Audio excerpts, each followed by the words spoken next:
وہ ہے نہیں ہے, ایگزسٹ کرتی ہے جماعت, لوگ ہیں نہیں, سب چھوڑ چکے ہیں. اس کے باوجود آپ سمجھتے ہیں, کیونکہ اب تو پی ٹی ایم میں تقریباً تمام تر جماعتیں موجود ہیں, پھر بھی ایک ڈائیلاگ کی ضرورت پڑے گی؟ دیکھیں, پی ڈی ایم تو اس کولیشن گورنمنٹ کا حصہ ہے. یہ پی ڈی ایم کی گورنمنٹ نہیں ہے, کولیشن گورنمنٹ ہے. بہت سی نان پی ڈی ایم جماعتیں بھی شامل ہیں, اور پی ڈی ایم ایک اپوزیشن کا اتحاد تھا جو عدم اعتماد سے حکومت کا حصہ بنا. وہ بات اپنی جگہ پر ہے, لیکن یہ بھی ایک حقیقت ہے کہ پی ٹی آئی ایک سیاسی جماعت ہے جو ملک کے اندر موجود ہے. اس کی لیڈرشپ نے ایک ایسی غلطی کی ہے, ایک ایسے معاملے میں 9 مئی کو ملوث ہوئے ہیں جس کی کوئی شخص بھی تائید نہیں کر سکتا. اس کو جو تاریخ ہے وہ اس کو ایک ملکی سانحہ تصور کرے گی. لیکن آپ اگر آج بیٹھتے ہیں اور پی ٹی آئی ٹیبل پر نہیں ہوتی تو پھر آپ کو مسائل کا مستقل حل نہیں ملے گا. تو میں یہی کہتا ہوں کہ آج ہم سب کو اپنے سیاسی مفاد سے ہٹ کر ملکی مفاد کو سامنے رکھنا ہوگا. جو تفریق ہے اس میں کوئی شبہ نہیں ہے کہ یہ ماضی میں بھی رہی ہے. ایک بڑی تلخ ماحول ہوتا تھا پیپلز پارٹی اور مسلم لیگ نون کا. وہ بالآخر کوئی 10-15 سال کے بعد اس میں لیڈرشپ بیٹھی, انہوں نے ایک بات طے کی کہ ہم ملک کے مفاد میں اپنے ان معاملات کو بھول جاتے ہیں اور ہم ہمیشہ نظام کی اور ملک کی بات کریں گے. اس کے بعد بدقسمتی سے پی ٹی آئی کی لیڈرشپ نے ایک ایسا ماحول پیدا کیا جس کی پاکستان میں کوئی ماضی میں اس کی مثال نہیں ملتی, کہ بالکل پارلیمان مفلوج ہو گئی, اپوزیشن کو جیلوں میں ڈالا گیا, دھمکیاں دی گئیں, پارلیمان کے اندر بات کرنے کی اجازت نہیں تھی, لیڈر آف اپوزیشن کو گرفتار بار بار کیا گیا, پوری مسلم لیگ نون کی لیڈرشپ کو جھوٹے مقدموں میں ملوث کر کے گرفتار کیا گیا. پرائم منسٹر جو اس وقت کے تھے وہ کریڈٹ لیتے رہے ان باتوں کا. تو ایک ایسی سیاست ملک میں آ گئی جس نے معاشرے کو تقسیم کر دیا, جس نے گھروں کو تقسیم کر دیا. یہ سیاست ہمیشہ ناکام ہوتی ہے. تو بہرحال آج بھی وقت ہے کہ ہم ان باتوں کو ایک طرف کر کے, اور ملک کا آج جس نہج پر ہم ہیں, یہ بڑے غیر معمولی حالات ہیں, ان کا مقابلہ ہم صرف اس وقت کر پائیں گے جب ہم سب ایک ٹیبل پر بیٹھیں گے اور آگے کے راستے کا تعین کریں گے. اور وہیں سے آپ کو یہ تلخیاں بھی دور ہوں گی اور ملک جو ہے وہ صحیح سمت پہ جائے گا. تلخیوں کے لیے, اور جس طرح آپ نے ذکر کیا کہ سابق وزیر اعظم تحریک انصاف کے جو لیڈرشپ ہے وہ مزہ بھی لیتے تھے, he probably was proud of what was happening in the parliament, یا جو آپ نے لیڈر آف دی اپوزیشن کی گرفتاری کا ذکر کیا. لیکن اکیلے تمام سیاستدان بیٹھ کر ایک دفعہ پی ڈی ایم بھی بنی تھی نا, جو پی ڈی ایم کا مقصد تھا کہ سب اپنے دائرہ کار میں رہیں گے, سیاسی جماعتیں آپس میں مل کر جمہوریت کے لیے فروغ کے لیے کام کریں گی, وہ پھر بیچ میں فزل آؤٹ ہو گیا. تو اسٹیبلشمنٹ کے بغیر تو اس ڈائیلاگ کا کوئی مطلب بے معنی ہوں گے, کیونکہ معذرت کے ساتھ عباسی صاحب ہر جماعت اسٹیبلشمنٹ کے ساتھ رہتی ہے اقتدار میں آنے کے لیے, اور یہ ہماری حقیقت ہے. نہیں, میں معذرت چاہتا ہوں, میں یہی شاید میں پوری بات نہیں کر سکا. اس ڈائیلاگ میں آپ کی جوڈیشل لیڈرشپ بھی شامل ہوگی اور ملٹری لیڈرشپ بھی شامل ہوگی. یہ سب وہ لوگ ہیں جو ملک کے معاملات پر اثر انداز ہوتے ہیں, نظام پر اثر انداز ہوتے ہیں, گورننس پر اثر انداز ہوتے ہیں. ان کو بھی ڈائیلاگ کا حصہ, یہ صرف ڈائیلاگ نہیں ہوگا, آپ نے ایک وے فارورڈ کا تعین کرنا ہے کہ ہم ملک کو کیسے چلائیں گے, جس میں ہر معاملے پر جو آئینی معاملات ہیں, جو قانونی معاملات ہیں, جو تعلق ہے اداروں کا آپس میں, جو گورننس کا نظام ہے, جو معاشی نظام ہے, ایک مستقل حل نکال کر اس کو طے کر کے اور پھر آپ الیکشن میں جائیں. اس میں زیادہ وقت درکار نہیں ہے, سب جانتے ہیں مسائل کیا ہیں, ان کے حل کیا ہیں. تو یہ ضرورت ہے جو 2018 سے 23-22 کا جو عرصہ رہا, اس کی میں 35 سال سے پارلیمان میں آتا جاتا ہوں, ایسے حالات ہم نے کبھی نہیں دیکھے جب بولنے کی بھی گنجائش نہیں تھی. میں آخری جب جیل سے آیا تو آخری تقریباً 1.5 سال جو تھا اس میں اسپیکر صاحب بولنے کی اجازت نہیں دیتے تھے. ایک دفعہ بھی مجھے انہوں نے ہاؤس میں بولنے کی اجازت نہیں دی. یہ بدنصیبی ہے کہ جب ایک الیکٹڈ گورنمنٹ, ایک الیکٹڈ اسپیکر اس قسم کے پارلیمانی روایات کو روندنا شروع کر دے تو پھر جمہوریت خطرے میں پڑ جاتی ہے. صحیح. اچھا عباسی صاحب, تو کیونکہ الیکشنز آپ نے کہا کہ ڈائیلاگ کے ساتھ ایک طے شدہ پلان کے تحت ہمیں آگے بڑھنا چاہیے, کیونکہ جس طرح سے ملک ہے اس طرح سے نہیں چل سکتا. یہ مجھے بتائے گا کہ 9 مئی کے بعد تو لگتا ہے کہ سب کچھ بڑا تیزی سے تبدیل ہو گیا ہے. کیا آپ کو لگتا ہے کہ گیم سیاستدانوں کے ہاتھ سے ایک مرتبہ پھر سے نکل گیا ہے؟ نہیں ایسی بات نہیں ہے. دیکھیں 9 مئی کا ایک واقعہ ہے جو بہت ہی غیر معمولی ہے, جس کی سوچ کم از کم میرے پاس نہیں تھی کہ کبھی ایسا واقعہ ہوگا کہ یہاں ایک جتھا جو ہے وہ فوج کے ہیڈ کوارٹر پر اور فوج کی تنصیبات پر حملہ آور ہوگا, جلاؤ کرے گا. یہ میری سوچ میں نہیں تھا. اور جو باتیں ہوئی ہیں جو پی ٹی آئی کی اپنی لیڈرشپ کے اندر سے لوگوں نے کی ہیں, کچھ پرائیویٹلی بھی مجھ سے ہوئی ہیں, تو انہوں نے یہی کہا کہ یہ باقاعدہ ایک منصوبہ, اس پر بحث ہوئی تھی جماعت کے اندر, منصوبے بنے تھے کہ اگر ایسا معاملہ ہوتا ہے تو اس کا کیا رد عمل ہوگا. یہ بدنصیبی ہے کہ ایسی پلاننگ کی گئی, ایک سازش کے تحت یہ سارا معاملہ ہوا. اگر یہ اسپونٹینیس ہوتا تو اس کا اثر اور ہوتا, لیکن یہ جو شواہد آئے ہیں بہرحال یہ حقیقت کیا ہے یہ وقت ہی بتائے گا, لیکن شہادتیں ایسی ہیں کہ یہ سب منصوبہ بندی سے کام ہوا اور یہ بات قابل قبول نہیں ہے. تو آج حکومت پر ایک بڑی بھاری ذمہ داری ہے کہ جن لوگوں نے کیا ان کو پروسیکیوٹ کرے. رائٹ. پروسیکیوٹ اور پروسیکیوشن میں بڑا فرق ہے. پروسیکیوٹ آپ کی ذمہ داری ہے, ملک میں کوئی آدمی قانون توڑتا ہے, حکومت کی ذمہ داری بن جاتی ہے کہ اس کا پیچھا کرے, شہادت اکٹھی کرے, اس کو عدالت میں لے کر جائے اور وہاں پر فیصلہ ہو. اچھا. لیکن اگر آپ اس کو ایک انتقامی کارروائی اس میں اگر بات نظر آ جائے تو پھر وہاں سے خرابی پیدا ہو جائے گی, پھر وہ جو ذمہ داری ہے آپ کی وہ بھی شک اور شبے میں پڑ جاتی ہے. تو یہ بڑی ایک سینسٹیو ذمہ داری آج حکومت کے پاس ہے کہ پروسیکیوشن اس کی ذمہ داری ہے, لیکن پروسیکیوشن سے بچنا بھی یا پروسیکیوشن کے تاثر سے بچنا بھی اس سے بڑی ذمہ داری ہے. تو کیا انتقامی کارروائی کا کہیں عنصر آپ کو اب تک نظر آیا ہے 9 مئی کے بعد, جس طرح سے پکڑ دھکڑ بھی کی گئی ہے اور جو کچھ نظر آتا ہے آپ کو؟ دیکھیں کچھ لوگوں نے شکایات کی ہیں, کسی نے آ کر بات نہیں کی, لیکن میں یہ کہہ رہا ہوں کہ یہ تاثر بھی نہیں آنا چاہیے. صحیح. آپ کو قانون کے دائرے کے اندر رہ کر ان لوگوں کو آپ کے پاس ویڈیو بھی موجود ہیں, آپ کے پاس دیگر الیکٹرانک طریقے ہیں پتہ کرنے کے, کون کہاں پر تھا, اس نے کیا کیا, یہ سب چیزیں آپ کے پاس ہیں. ان شہادتوں کو اکٹھا کر کے آپ قانون کے مطابق قانون کی جورسڈکشن میں ان لوگوں کو پروسیکیوٹ کریں اور ڈے ٹو ڈے بیسس پر کیسز چلائیں, اور جس نے جو کچھ کیا اس کو سزا ملے. ورنہ یہ ہر شخص کو یہ شے مل جائے گی, کل وہ کچھ بھی کر سکتا ہے. اس کی اگر آپ تاریخ بھی دیکھیں, یہ سب معاملہ وہاں سے شروع ہوا جب لاہور میں پولیس پر یہ پیٹرول بم مارے گئے, آگ لگانے کی کوشش کی, یہ قاتلانہ حملہ ہوتا ہے, لیکن وہاں پر پرچہ بھی درج نہ ہوا اور کوئی کارروائی نہ ہو سکی. تو وہاں پر ان لوگوں کو اس سے انکریجمنٹ مل گئی, انکریج ہو گئے کہ ہم کچھ بھی کر سکتے ہیں, یہاں پوچھنے والا کوئی نہیں ہوگا. یہ غلطیاں ہوئی ہیں. تو آج اگر آپ یہ ان لوگوں کا پیچھا نہیں کریں گے جنہوں نے 9 مئی کے معاملات پیدا کیے ہیں, تو پھر ملک کے معاملات آگے نہیں چل پائیں گے, کل کوئی حکومت کی ریٹ نہیں ہوگی. اچھا, تو جو پیچھا کرنے کی بات آپ کہہ رہے ہیں, پروسیکیوشن صحیح سے پروسیکیوٹ کیا جائے, شہادتیں اکٹھی کی جائیں, تو اب سوال اتحادی حکومتوں میں سے بھی آوازیں آ رہی ہیں اور بات ہو رہی ہے کہ سویلینز کا ٹرائل ملٹری کورٹس میں نہیں ہونا چاہیے. آپ بھی اس حوالے سے سب کچھ کہہ چکے ہیں.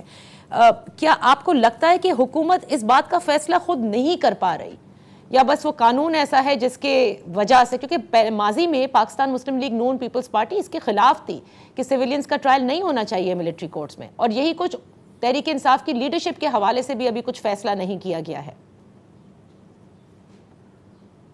دیکھیں اس میں جو ابہام ہے اس کو دور کرنے کی ضرورت ہے. بات ہوتی ہے جورسڈکشن کی. اگر کوئی ایسا عمل ہوا ہے جو آرمی ایکٹ کے تحت کورٹ مارشل سے کیا, اس کو پروسیکیوٹ کیا جا سکتا ہے, تو وہ آپ کو قانون اجازت دیتا ہے. جہاں تک میری نالج ہے اس وقت کوئی کورٹ مارشل کے علاوہ کوئی اور ملٹری کورٹس نہیں ہیں. یہ سمری کورٹس ہوتے ہیں, court marshal K summary proceedings ہوتی ہیں. میری نالج میں کوئی اور ملٹری کورٹس نہیں ہیں.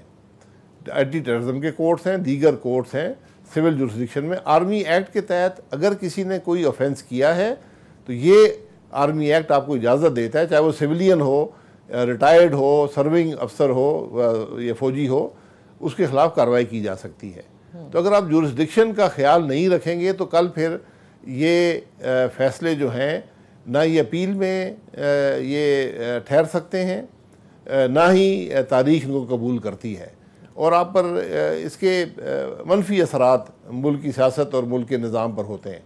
تو اس لیے ہمیں جو بھی جورسڈکشن بنتی ہے, اگر ملٹری پروسیڈنگز بنتی ہیں وہ آپ کا اختیار ہے, اگر نہیں بنتی ہیں تو پھر آپ کو جو دوسری جورسڈکشنز ہیں اویلیبل ہیں ان کے تحت ہی کارروائی کرنی پڑے گی. اچھا عباسی صاحب, مجھے یہاں پر ایک چھوٹی سی بریک لینے دیجیے. جب بریک آئیں گے تو نیب کے حوالے سے بھی بات کریں گے, کچھ پاکستان مسلم لیگ نون اور آپ کے حوالے سے بھی بات کی جائے گی, but right after this very short break.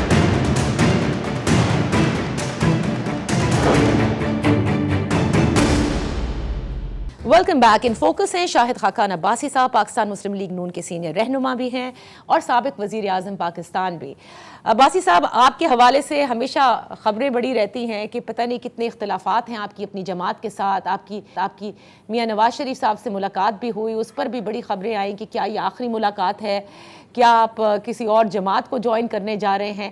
یہ فرمائیے گا کہ اختلافات ایکچولی آپ کو کیا اس وقت جو فیصلے لیے جا رہے ہیں ان سے ہیں کسی قسم کے, یا کسی قسم کے کوئی اختلافات ہیں ہی نہیں؟ نہیں, کوئی سیاست میں اختلاف کی گنجائش نہیں ہوتی. اگر آپ کا اختلاف ہے جماعت سے تو آپ جماعت چھوڑ کے گھر بیٹھ سکتے ہیں, کسی اور جماعت میں جا سکتے ہیں, یہ آپ کی مرضی ہوتی ہے. تو میں سیاست میں کسی اختلاف کا قائل نہیں ہوں, لیکن سیاست کا حسن اختلاف رائے میں ہوتا ہے. تو ہماری جماعت میں اختلاف رائے کی گنجائش موجود ہے. میں اس کا اظہار اپنے جو فورم اس پہ کر دیتا ہوں, پبلکلی ان باتوں کا اظہار نہیں کیا جاتا. تو اس میں میری کوئی ناراضگی اختلاف نہیں کسی نہ جماعت سے ہے نہ کسی شخصیت سے ہے. یہ اخباری خبریں ٹی وی پر یہ اکثر باتیں ہوتی رہتی ہیں. ابھی بھی میں ذاتی دورے پر گیا ہوا تھا, پیرس میں ایئر شو ہوتا ہے, وہاں جاتا ہوں. تو میں نے کہا اچھا موقع ہے, میں میاں نواز شریف صاحب سے میں نے رابطہ کیا اور انہوں نے کہا بالکل آپ آ جائیں. ہماری ملاقات ہوئی, ہم نے مختلف معاملات پر, ان کی مہربانی ہے, بات چیت ہوئی, بحث ہوئی, ہم نے بہت سے معاملات ڈسکس کیے. اور یہ ہم کرتے رہتے ہیں, جب بھی موقع ملتا ہے میں وہاں جاتا ہوں, ان سے ملاقات ہوتی ہے اور یہ ہوتا رہتا ہے. یہ کوئی غیر معمولی ملاقات نہیں تھی. وہ جب آپ نے استعفیٰ دیا ای سی سی سے, پھر آپ وہ جنرل کونسل اجلاس میں موجود نہیں تھے, تو پھر اور جو ہیں یہ خبریں جو ہیں وہ بڑی گرم ہوتی ہیں کہ کچھ نہ کچھ معاملات ہیں, یا تو آپ فیصلوں سے متفق نہیں ہوتے, اسی وجہ سے آپ نے یہ استعفیٰ بھی دیا ای سی سی سے. دیکھیں, وہ مجھ سے کوئی پوچھ لیتا تو میں ان سب باتوں کی وضاحت کر دیتا. بہرحال وہ کسی نے نہ پوچھا, خود ہی خبریں چھاپنی شروع کر دیں. تو ان باتوں کو میں نے سب سے کہا ہے, آپ مجھ سے پوچھ لیا کریں, جو سوال پوچھیں گے میں اس کا جواب آپ کو دے دوں گا. تو بتائیں پھر آپ نے ایسی کوئی بات نہیں ہے. میں استعفیٰ کیوں دیا ای سی سی سے؟ نہیں دیکھیں, استعفیٰ ای سی سی سے میں مطمئن نہیں تھا, جو وہاں کچھ معاملات تھے. تو میں نے کہا میں اس کام بات میں ایگری نہیں کرتا ہوں, تو میں اس کا حصہ نہیں بن سکتا. میں ویسے بھی وہاں ای سی سی کا ممبر نہیں تھا, مجھے اسپیشل انوائٹی کے طور پر بلایا جاتا تھا.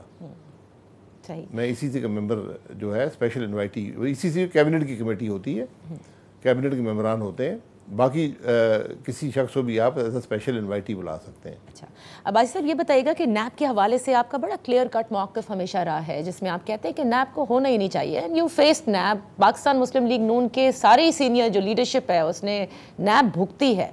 اب یہ جو نیب کو مزید جو بھی ترمیم کی گئی ہے, 14 سے 30 دن کا ریمانڈ بھی کر دیا گیا ہے, یہ جو مضبوطی دی جا رہی ہے یہ تحریک انصاف کے چیئرمین کے لیے دی گئی ہے.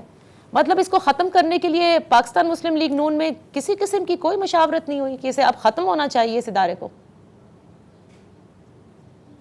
دیکھیں, یہ فیصلہ کابینہ کا ہے. نیب جو ہے وہ ایک سیاہ قانون ہے, ایک آمر نے بنایا تھا اپنے استعمال کے لیے, سیاست کرنے کے لیے.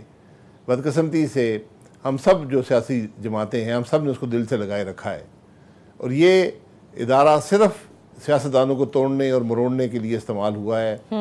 اور ایک بات اگر نیب نے ثابت کی ہے تو وہ یہ ہے کہ پاکستان کے تمام سیاستدان جو ہیں وہ نیک, پارسا اور ایماندار لوگ ہیں. کیونکہ اس نے کسی سیاستدان کو بھی نہ پکڑے اس نے سب کو ہے, بہت سے لوگوں کو پکڑا ہے, لیکن کسی کو وہ پروسیکیوٹ نہیں کر سکے ہیں, کسی کے خلاف شہادت دے کر اس کو کنوکٹ نہیں کر سکے ہیں. سینکڑوں سال سیاستدانوں کو مجموعی طور پر جیلوں میں رکھا گیا نیب کے قوانین کے تحت. میں نے پہلا جو نیب کا کیس تھا وہ 9 سال میں نے عدالت میں بھگتا ہے. دوسرے جو کیس ہیں 4 سال سے 2 کیس چل رہے ہیں. ابھی تک ختم نہیں ہوئے. اچھا. وہ انہوں نے کہا جی ہماری اب جورسڈکشن نہیں ہے. اس حکومت کے دوران میں نے سب سے پہلے کہا تھا اس ادارے کو ختم کریں, جب تک یہ ادارہ موجود ہے ملک کا نظام نہیں چلے گا. آج کوئی سرکاری افسر کام کرنے کو تیار نہیں ہے. اگر آپ مجھ سے آج ایک سب سے بڑی وجہ پوچھیں ملک میں کہ معاملات حل نہ ہونے کی, ملک کے مسائل حل نہ ہونے کی, وہ نیب ہے, کیونکہ نیب کے ہوتے ہوئے کوئی سرکاری افسر فیصلہ کرنے کو تیار نہیں ہے. اچھا, تو پھر سوال یہ ہوگا نا عباسی صاحب کہ کابینہ نے بالکل فیصلہ کیا ان ترامیم کا, اس میں آپ کی جماعت ہے, کم از کم کہیں تو یہ پتہ چلتا کہ پی ایم ایل این جو ہے وہ اگینسٹ ہے نیب کی, یا پیپلز پارٹی اگینسٹ ہے. اس کا مطلب تو یہ ہوا کہ جو سیاستدانوں کو توڑنا مڑوڑنا چاہتے ہیں ان کے ہاتھوں پھر استعمال ہو گئی یہ کابینہ بھی.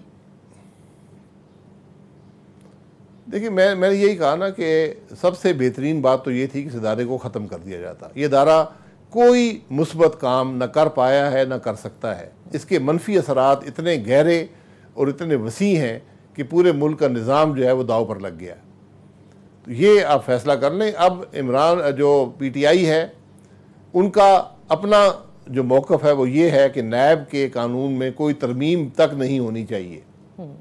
صحیح. یہاں ترامیم تو کی گئی ہیں اس قانون کو جو اخلاق کا دائرہ ہے یا آئین کے اندر جو بنیادی انسانی حقوق ہیں اس کے مطابق کرنے کی کوشش کی گئی ہے. لیکن آج بھی جب تک اس ادارے کا نام رہے گا ملک کے اندر ملک کا نظام نہیں چلے گا, حکومت کا نظام نہیں چلے گا. اور یہ جو ترمیم میں تھوڑے سے اختیارات واپس چیئرمین نیب کو دیے گئے ہیں, اس سے کوئی بڑا فرق کسی پر نہیں پڑے گا. یہ معمولی باتیں ہیں, یہ نہ ہوتا تو بہتر تھا. بہرحال یہ سمجھا گیا کہ یہ ضرورت ہے, نئے چیئرمین نیب ہیں, انہوں نے سمجھا ہوا کہ مجھے ضرورت ہے ان اختیارات کی, وہ ان کو مل گئے ہیں.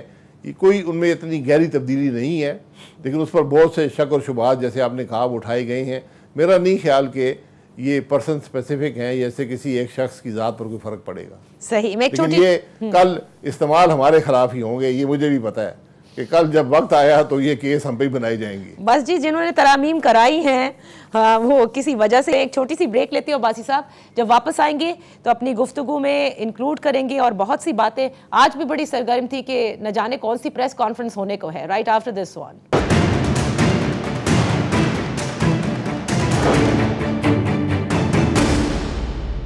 Welcome back. ان فوکس ہے شاہد خاقان عباسی صاحب. عباسی صاحب یہ بتائے گا, ایسے پورے دن آج ہم نے دیکھا کہ کوئی پریس کانفرنس اہم ہونے کو ہے, رات سے سوشل میڈیا پر اسی حوالے سے بازگشت تھی. کیا آپ سمجھتے ہیں کہ جس طرح سے فواد صاحب بطور پرنسپل سیکرٹری کافی کچھ انہوں نے بھگتا, یہی نصیب ہے تمام تر پرنسپل سیکرٹریز کا جو کہ وزراء اعظم کے ساتھ رہے ہوں, اور یہی کچھ اب اعظم خان صاحب کے ساتھ ہو رہا ہے؟ دیکھیں مجھے نہیں پتا اعظم خان صاحب کے ساتھ کیا ہو رہا ہے. میں تو یہ جانتا ہوں کہ فواد صاحب کے ساتھ کیا ہوا. ان کو جیل میں ڈالا گیا, کوئی کیس نہیں ہے, کوئی ٹرائل نہیں چلا. ان کی اپیل چیف جسٹس پاکستان کے دفتر میں 10 مہینے پڑی رہی, کسی نے سنی نہیں, کسی نے لگائی نہیں. رائٹ. اور جب وہ ریٹائر ہو گئے سروس سے, اس کے چند ہفتے کے بعد ان کو چھوڑ دیا گیا, ان کو بیل دے دی گئی. یہ اس معاملے میں, اور ان کے خلاف کوئی کرمنل بات آج تک نہ سامنے آئی ہے, نہ کی گئی ہے, نہ الزام لگایا گیا. لیکن 3-2.5 سال سے زیادہ وہ جیل میں رہے. اس کا کوئی جواب دینے والا ہے؟ نیب کے آپ نے کیس بنائے. آج میں امید رکھتا ہوں کہ چیئرمین نیب کم از کم ان لوگوں سے جن کے خلاف یہ جھوٹے مقدمے بنے, جن کو پرسیکیوٹ کیا گیا نیب کے ذریعے, ان سے معذرت ہی کم از کم مانگ لیں گے کہ ہم سے غلطی ہوئی ہے. وہ ادارہ معافی مانگے, اتنا تو ہمارا حق بنتا ہے کہ ادارہ معافی مانگ لے عوام کے سامنے, جس ادارے نے ہم سب پر جھوٹے الزام لگائے کہ بھئی ہم نے یہ کسی کے کہنے پر یہ سب کام کیے ہیں. کیونکہ جو سابقہ چیئرمین نیب ہیں وہ آج کل ہر ایک کے سامنے روتے پھرتے ہیں کہ جناب میں تو نہیں کرنا چاہتا تھا, مجھ سے دباؤ میں یہ کام کروائے گئے ہیں. یہ بدنصیبی ہے اس ملک کی کہ آپ ظلم کرتے ہیں اور پھر بعد میں کوئی پوچھنے والا نہیں ہوتا, کوئی معذرت کرنے والا بھی نہیں ہوتا. اچھا, تو یہ جو دباؤ کا ذکر آپ نے کیا عباسی صاحب, تو یہ دباؤ تو ایسا لگتا ہے ابھی بھی ایگزسٹ کرتا ہے, کیونکہ جس طرح سے 9 مئی کے بعد تحریک انصاف کی توڑ پھوڑ ہوئی, جس طرح سے سیاستدان آ کر کے اور وہ پریس کانفرنسز کر رہے تھے, یہ سب کچھ نیا نہیں ہے اس ملک کے لیے، تو ہم کیسے سمجھ لیں کہ پچھلے دور میں اور اب کے دور میں کوئی فرق ہے؟ دیکھیں میں تو نیب کیسز کی بات کر رہا ہوں نا. عمران خان صاحب یہ دعویٰ کرتے تھے کہ میں نے اس بندے کو گرفتار کیا ہے. جو آدمی نیب گرفتار کرتی تھی ان کا دعویٰ ہوتا تھا پبلکلی، ٹی وی پروگرام کر کے، تقریریں کر کے، جلسوں میں نام لے کر کہتے تھے اس کو میں نے پکڑا ہے، یہ وکٹ گرائی ہے. آج شہباز صاحب نے کبھی ایسی بات نہیں کی. انہوں نے کسی پر پرسیکیوشن کا کوئی کوشش نہیں کی، کسی پر جھوٹا مقدمہ نہیں بنایا. اگر کوئی لوگ پریس کانفرنس کر رہے ہیں، ان کا معاملہ ہے، وہ بتا دیں کہ اپنے ضمیر سے کر رہے ہیں یا دباؤ میں کر رہے ہیں. یہ تو سارا معاملہ جو 9 مئی کے بعد پیدا ہوا ہے اس حوالے سے لوگوں میں ایک ری ایکشن ہے. اگر اس میں کوئی پرسیکیوشن ہے تو وہ اس کا ذکر کر دیں. لیکن عباسی صاحب آپ سینئر سیاستدان ہیں، سیاست کے سب آپ نے دور بھی دیکھ لیے، کس طرح سے کب کیا کنٹرول، کون کون سے پروجیکٹ لانچ کیے جاتے ہیں. آپ کو نہیں لگتا کہ ابھی بھی سب کچھ نیوٹرل نہیں ہے؟ لیکن نیوٹرل ہے یا نہیں ہے تاریخ ہی بتائے گی نا. میں تو اسپیکولیٹ ہی کر سکتا ہوں، آپ بھی اسپیکولیٹ ہی کر سکتی ہیں.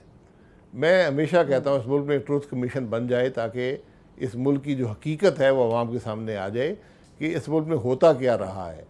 جب تک یہ چیزیں عوام کے سامنے نہیں آئیں گی ہم ان کو دہراتے رہیں گے، ان غلطیوں کو دہراتے رہیں گے. بہت سے ہم نے یہاں پر ماڈل بنائے ہیں، یہاں پر اسٹریٹجیز بنائی ہیں، بہت سے ہم نے یہ پتہ نہیں ہائیبریڈ اور کیا کیا ہم نے کیا ہے، اور ان سب کا اثر ملک پر منفی ہی پڑا ہے. اس سب کا نتیجہ آج جو ملک کے حالات ہیں وہ ان سب غلطیوں کا نتیجہ ہے. ان سب جو ہم نے مختلف اوقات میں الیکشنوں میں چوری کی ہے، حکومت کے اندر مداخلت کی ہے، جوڈیشری نے جو کام کیے ہیں، یہ سب آپ کے سامنے نچوڑ جو ہے وہ آج آپ کے سامنے ہے. تو اس لیے ہمیں سبق حاصل کرنا چاہیے اور مستقبل اس سبق کی روشنی میں اپنانا چاہیے. عباسی صاحب آخر میں جاننا چاہوں گی 2 چیزوں کے بارے میں. ایک تو یہ فرمائے گا کیونکہ مفتاح اسماعیل صاحب سے ایک تو آپ کی ویسے بھی دوستی، ایک ساتھ آپ نے وقت بھی گزارا ہے جیل میں بھی، کیا آپ کو ان کے پارٹی چھوڑنے کا دکھ ہے؟ دیکھیں جہاں تک مجھے نالج ہے تو مفتاح صاحب نے پارٹی نہیں چھوڑی ہے، انہوں نے پارٹی کے عہدوں سے استعفیٰ دیا ہے. میں نے ان سے پوچھوں گا، مجھے کچھ لوگوں نے بات پوچھی ہے کہ انہوں نے پارٹی چھوڑ دی ہے، اور لوگ بڑے وثوق سے کہہ رہے ہیں، مجھے اس بات کا علم نہیں ہے کہ انہوں نے پارٹی چھوڑی ہے. انہوں نے پارٹی کے عہدوں سے استعفیٰ دیا ہے کہ وہ اس پر کام نہیں کر سکیں. رائٹ. ری امیجننگ پاکستان کے حوالے سے بڑی سب کہتے تھے کہ پتہ نہیں کیا وجہ ہے، شاید یہ کچھ اور بننے کو ہے، ان کے پیچھے پتہ نہیں کس کا ہاتھ ہے.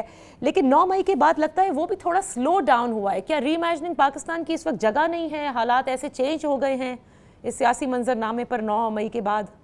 نہیں، ری امیجننگ پاکستان ایک نان پارٹیزن پلیٹ فارم ہے. آپ اس کو غیر سیاسی سمجھیں. نہ ہم کسی پر تنقید کرتے ہیں، نہ کسی کی تائید کرتے ہیں. ہم ملک کے مسائل کی بات کرتے ہیں، ان کے حل کی بات کرتے ہیں، عوام کی تکلیف کی بات کرتے ہیں، کیونکہ پاکستان میں کوئی اور فورم نہیں ہے جہاں پر یہ بات ہو سکے. میں نے پہلے کہا کہ سیاست آج نفرت اور دشمنی کا نام بن گیا ہے. تو یہ ہم نے اس میں کوشش کی ہے. اس کا 9 مئی سے کوئی تعلق، 9 مئی کے بعد بھی ہم نے ایک پروگرام کیا ہے، اور انشاءاللہ ابھی اسلام آباد میں بھی ایک پروگرام کریں گے. اور مقصد یہی ہے کہ ان باتوں کی نشاندہی کی جائے جس کی آج ضرورت ہے، ان معاملات کی بات کی جائے جو آج ملک کے چیلنجز کا مقابلہ کرنے کے لیے ضروری ہیں. ابھی جو آئی ایم ایف کے ساتھ ایک سٹینڈ بائی اگریمنٹ کی پوری بڑی مشکل سے شہباز شریف صاحب نے اس دن پوری پریس کانفرنس بھی کی، اور آج آئی ایم ایف کا وفد جو ہے وہ سیاسی جماعتوں سے ملاقاتیں بھی کر رہا ہے. پاکستان پیپلز پارٹی کی فائنینشیل ٹیم سے ہو چکی ہے اور ساری جماعتوں سے کرے گا. تو مجھے یہ بتائیے گا کیا واقعی سیاست پر جو ہے وہ ریاست کو ترجیح دی ہے پی ایم ایل این نے؟ کیونکہ معذرت کے ساتھ عباسی صاحب جو کچھ بھی نئے ٹیکسز بھی اگر لگائے گئے ہیں یا آئی ایم ایف سے سٹینڈ بائی اگریمنٹ کے بعد بھی جو کچھ بھی کیا گیا ہے تاکہ یہ اگریمنٹ ہو جائے، وہ بھی ایگزسٹنگ ٹیکس پیئرز پہ ہیں.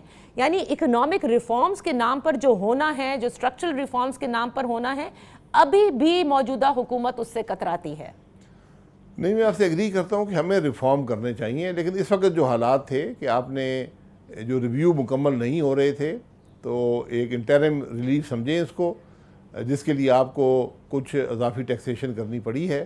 لیکن ان سب معاملات کا مستقل حل یہی ہے کہ آپ ریفارم کریں، اور بڑے بنیادی ریفارم اور بڑے میسو ریفارمز آپ کو پاکستان میں معاشی طور پر بھی اور انتظامی طور پر بھی اور آئینی طور پر بھی کرنے پڑیں گے،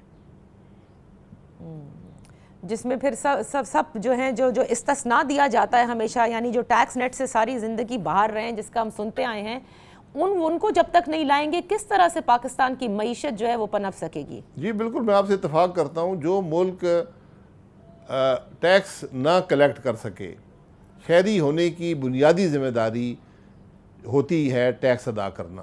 یہ چوائس نہیں ہے، یہ نیکی نہیں ہے، یہ آپ کی قانونی ذمہ داری ہے. جب تک ہمیں اس بات کا احساس نہیں ہوگا، جب میں اور آپ ٹیکس ادا نہیں کریں گے تو اس ملک کا غریب آدمی انڈائریکٹ ٹیکسیشن کی صورت میں وہ ٹیکس ادا کرتا ہے. یہ بہت بڑی ناانصافی ہے، اس سے ہمیں دور کرنا ہوگا ورنہ نظام نہیں چلے گا. بہت بہت شکریہ شاہد خاقان عباسی صاحب فار بینگ ان فوکس. اسی کے ساتھ ایک چھوٹی سی بریک کا وقت. بریک کے بعد جب واپس حاضر ہوں گے تو ہمارے ساتھ ہوں گے گلگت بلتستان کے سابق وزیر خزانہ جاوید منوا صاحب. Welcome back. ہمارے ساتھ ان فوکس ہیں جاوید منوا صاحب، گلگت بلتستان کے سابق وزیر خزانہ. گلگت بلتستان میں آپ سب جانتے ہیں کہ 13 جولائی کو انتخاب کیا جائے گا نئے سی ایم کا. خالد خورشید صاحب جن کی جعلی ڈگری کے حوالے سے ان کی نااہلیت ہوئی، اس کے بعد جو معاملات ہیں وہ بڑے دلچسپ ہوئے. Javed Manwa sahab, thank you so much for joining us. یہ فرمائیے گا 13 جولائی کو کیا ایکسپیکٹیشن ہے، کیونکہ جو نمبر گیم ہے وہ تو بڑا واضح طور پر ہے کہ پاکستان تحریک انصاف کے پاس 22 نشستیں ہیں، 17 آپ کو درکار ہیں سی ایم کے لیے، لیکن یہ جو گروپ بندی ہو گئی ہے اس سے معاملات تھوڑے اب مختلف نظر آ رہے ہیں. جی بہت شکریہ. بالکل آپ نے ٹھیک کہا کہ اگرچہ پی ٹی آئی جس میں میں بھی تھا کل تک، اس کے اگرچہ نمبرز جو تھے وہ 22 تھے، لیکن یہ جو گروپس ہیں اس کے اندر ایک فارورڈ بلاک ہے اور ایک ہم خیال گروپ ہے. جی بالکل. ہم خیال گروپ میں بھی ہوں اور انشاءاللہ ہم خیال گروپ جو ہے وہ گلگت بلتستان کے اندر باقی جماعتوں کے ساتھ بھی رابطے میں ہیں، اور گلگت بلتستان کے جو اس وقت کے سیاسی مناظر ہیں اس کے اندر ضروری ہے کہ ہم فیڈرل کے ساتھ ایک اچھی ورکنگ ریلیشن شپ ڈیولپ کرنے کے حوالے سے جو حکومت سازی ہے اس کو حکومت سازی کے دوران فیڈرل کے ساتھ اچھی انگیجمنٹ جو ہے اس کو جو ہے وہ کنسیڈریشن میں ملحوظ خاطر رکھیں. تو اس سلسلے میں ہمارے پاس ہم خیال گروپ ہمارا جو ہے وہ انشاءاللہ عددی اکثریت پوری کرے گا، اور ہم ابھی مشاورت کے عمل میں ہیں. ہم خیال گروپ انشاءاللہ 17 کا نمبر پورا کرے گا. یعنی آپ یہ کہہ رہے ہیں کہ ایک طرح سے آپ ایک اتحادی حکومت والا فارمولا جو کہ وفاق میں ہے ویسا ہی کچھ سامنے لانا چاہتے ہیں، جس میں پاکستان مسلم لیگ نون بھی ہو، پیپلز پارٹی بھی ہو. جی گلگت بلتستان کے لیے اس لیے ضروری ہے کہ گلگت بلتستان کا بل واسطہ یا بلا واسطہ بھلے وہ فنڈز کی ترسیل ہو، لیجسلیشن کے حوالے سے ہو، باقی چیزیں جو بھی ہیں اس کے اندر وفاق کا عمل دخل ضرور رہتا ہے. تو ان چیزوں کو کنسیڈریشنز میں رکھتے ہوئے اس حکومت سازی کے اندر اگر سیاسی سنجیدگی، سیاسی پختگی کے لیے اگر یہ دیکھا جائے کہ تمام سیاسی قابلین پولیٹیکل سٹیک ہولڈرز جو ہیں وہ کسی جوائنٹ فارمولے کی طرف جائیں تو یہ بہتر ہوتا ہوا دکھائی دے رہا ہے. تو یہ مجھے بتائیے گا جاوید صاحب کہ ہم خیال گروپ میں اس وقت ہیں کتنے لوگ؟ دیکھیں جی، ہم خیال گروپ میں کل سے باقی چینلز پہ بھی یہ بتا رہا ہوں کہ ہم خیال گروپ انیشیلی پچھلے سوا سال سے یہ ہم خیال گروپ تھا جس کے گورنمنٹ کے معاملات کے اوپر، پارٹی کے معاملات کے اوپر اس وقت کی کیبنٹ اور پارٹی کے اندر جو ہے وہ اختلاف رائے جو ہے وہ ڈیولپ ہوتا رہا معاملات کے اوپر. اور اسی طرح سے یہ ہم خیال گروپ جو ہے اس سلسلے میں پچھلے سال جون کے مہینے میں خود زیر عتاب رہا، مجھ سے میرا پورٹ فولیو لفٹ کر لیا گیا. جو بھی مسائل تھے گلگت بلتستان کے مسائل کے حوالے سے، پارٹی کے مسائل کے حوالے سے، پارٹی کی جو جارحانہ رویہ تھا اس کے اوپر اختلافات تھے، وہ ہم خیال گروپ 4-5 سے گرو کر کے کل تک اس کی تعداد 8-10 تھی. اور ابھی میں ایک میٹنگ سے اٹھ کے آیا ہوں اسی ہم خیال گروپ کے سلسلے میں، جو باقی دوست تھے ہم ان کو بھی جو ہے اس کے اوپر آن بورڈ لینے کی کوشش کر رہے ہیں، اور اس مشاورت کا عمل جو ہے وہ جاری ہے. اور انشاءاللہ ہم یہ کبھی امید رکھتے ہیں کہ ہم خیال گروپ جو ہے وہ عددی اکثریت جو ہے وہ پوری کرے گا. ابھی ہم 10+12 پہ جا رہے ہیں اور انشاءاللہ یہ نمبرز ہم پورے کر پائیں گے. دیکھیں ابھی آپ نے تھوڑی دیر پہلے مجھے کہا کہ کل تک آپ پی ٹی آئی میں تھے، پھر اس کے بعد ابھی آپ کہہ رہے ہیں کہ 1 سال کے جون کے قریب جو ہے یہ ہم خیال گروپ جو ہیں اور اختلافات ڈیولپ ہو گئے تھے. تو یہ باتوں میں تو کچھ تضاد لگ رہا ہے. اصل تو لگتا ہے کہ جب خالد خورشید صاحب کی نااہلی ہوئی ہے جعلی ڈگری میں, اس کے بعد سے یہ ٹریگر کیا ہے. اور کئی مبصرین یہ کہتے ہیں کہ جو کچھ اس وقت گلگت بلتستان میں ہو رہا ہے یہ ٹھیک اسی طرح ہے جس طرح سے 9 مئی کے واقعات کے بعد تحریک انصاف کے جو آفس بیررز ہیں انہوں نے باقاعدہ پریس کانفرنس کی اور لگ بھگ سب نے ایک ہی قسم کی جو ٹیکسٹ ہے وہ پڑھ کر سنا دی. نہیں جی, اس کو اس طرح سے نہ دیکھیں. اس میں گزارش یہ ہے کہ ہم خیال گروپ اور منحرف اراکین کے نام سے یہ پچھلے سال سے اس کی بازگشت تھی.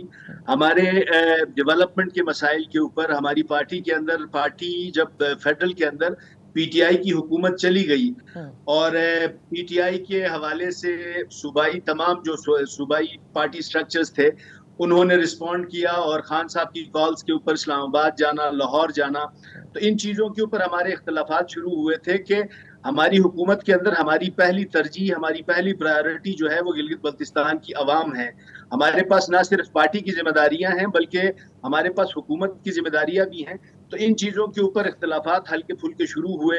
اس بنیاد کے اوپر میں یہ گزارش کر رہا ہوں کہ یہ ہم خیال گروپ جو ہے یہ بننا شروع ہوا تھا پچھلے سال.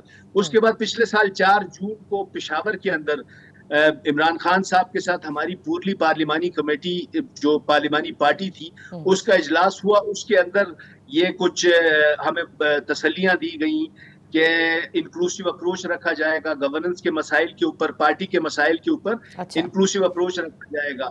اس بنیاد پہ ہم واپس آ کے جو میرا پورٹ فولیو لفٹ کیا گیا تھا وہ پورٹ فولیو واپس ہوا اور پچھلے مالی سال کا 2022 کا بجٹ دوبارہ سے میں نے پیش کیا.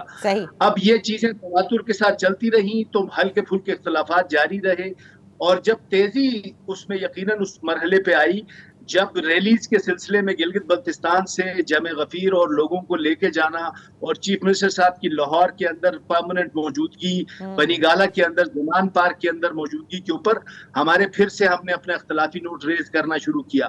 یہ معاملات اس لیے میں گزارش کر رہا ہوں کہ یہ ہم خیال گروپ کافی عرصے سے چلا آ رہا ہے. اچھا, آخر میں ایک چیز جاننا چاہوں گی, آپ نے کیونکہ ذکر کیا زمان پاک کا, آپ نے ذکر کیا خالد خورشید صاحب کی موجودگی کا, یہ بھی کہا جاتا ہے کہ خالد خورشید صاحب نے گلگت بلتستان میں مراد سعید صاحب کو کہیں پناہ دی ہوئی ہے. اس کے حوالے سے کوئی خبریں, کوئی اطلاعات آپ تک پہنچی؟ دیکھیں جی, یہ بات اس کے اوپر میرے علم میں جو چیزیں نہیں ہیں تو اس کے اوپر میں کامنٹ نہیں کروں گا. ہاں, مراد سعید صاحب اب تقریباً 3 مہینے پہلے وہ دورے پہ ضرور آئے تھے سی ایم ہاؤس کے اندر. ہم سب جو ہے وہ ایک ضیافت کے اندر ہم سب کی ملاقات ہوئی تھی. اس کے بعد اس کے اوپر میرے علم میں, میری انفارمیشن میں نہیں ہے. اچھا, اور جو کچھ اسمبلی میں ہوا کہ جس طرح سے ممبر اسمبلیز کو اندر داخل نہیں ہونے دیا, پولیس نے بالکل ایک گھیرا بنایا ہوا تھا, آپ سمجھتے ہیں یہ جمہوریت, اسے جمہوریت کہتے ہیں کہ پارلیمنٹیرینز کو آپ اندر نہ داخل ہونے دیا جائے؟ اس کے اوپر تمام پارلیمنٹیرینز اکراس پاکستان جو بھی جمہوریت, پارلیمانی جمہوریت کو سمجھنے والے, اس کے اوپر یقین رکھنے والے جتنے بھی اکابرین ہیں پورے پاکستان میں, انہوں نے اس کی مذمت کی ہے. اسپیکر صاحب کے ساتھ جو ناخوشگوار واقعہ گیٹ کے اوپر پیش آیا اس کی ہم سب مذمت کرتے ہیں. جی بہت بہت شکریہ, تھینک یو سو مچ جاوید منوع صاحب آن ان فوکس. اسی کے ساتھ پروگرام کا وقت ختم ہوتا ہے. کل انشاءاللہ پھر آپ کی خدمت میں حاضر ہوں گے. اپنا خیال رکھیے گا. اللہ حافظ.